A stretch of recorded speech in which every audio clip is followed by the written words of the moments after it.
Que les bouffées de chaleur en 3 semaines, un mois... Ce n'est pas un cours sur l'obscurantisme. Pas de charlatans dans cette salle, que des professionnels de santé, des médecins généralistes, pharmaciens, sages-femmes ou dentistes, en formation à l'Université de Strasbourg.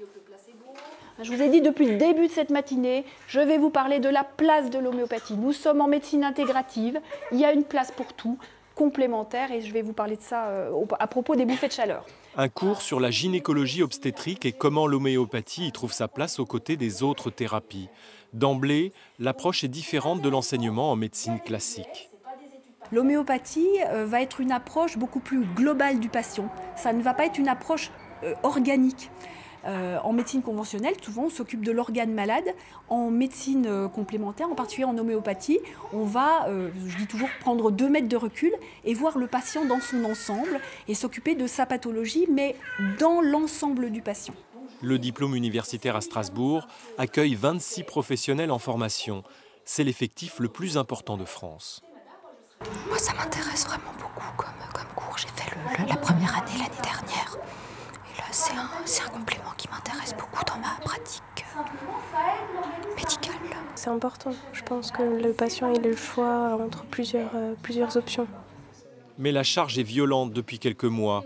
L'homéopathie est jugée inefficace, dangereuse et coûteuse pour la Sécu. 124 professionnels de santé dénoncent sa pratique dans une tribune. L'Université de Lille a même suspendu son diplôme. L'homéopathie est restée comme une doctrine sans preuve scientifique.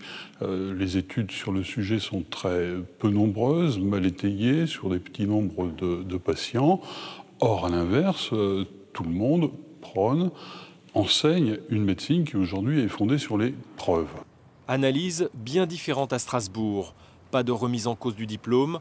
L'enseignement est jugé suffisamment sérieux. L'enseignement de ces 2 DU niveau 1 niveau 2 repose sur l'utilisation d'articles scientifiques publiés et sur l'analyse de prescriptions. Donc oui, le cadre scientifique est là et la formation assurée est une formation qui est encadrée, donc qui pose a priori pas de problème. Et puis l'examen clinique était tout à fait normal qu'on a fait ensemble, donc ça, je suis très content pour vous. L'Alsace dispose d'un bon maillage en médecins homéopathes, tous formés à la médecine conventionnelle à la base.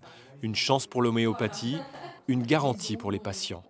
Si on enlève l'homéopathie aux médecins, aux pharmaciens, aux spécialistes de santé, eh bien on va vers des conséquences qui pourraient être dramatiques en matière de santé. Près de la moitié des Français se soignent par homéopathie. Donc si on enlève les médecins à ces moitiés de Français, que vont-ils devenir? Ils vont se tourner vers des non-médecins, et ça c'est catastrophique. Pour ou contre l'homéopathie, l'éternelle polémique est relancée. La ministre de la Santé a réclamé une étude sur l'efficacité de l'homéopathie. Réponse courant 2019 avec à la clé le risque d'un déremboursement des tubes de granules.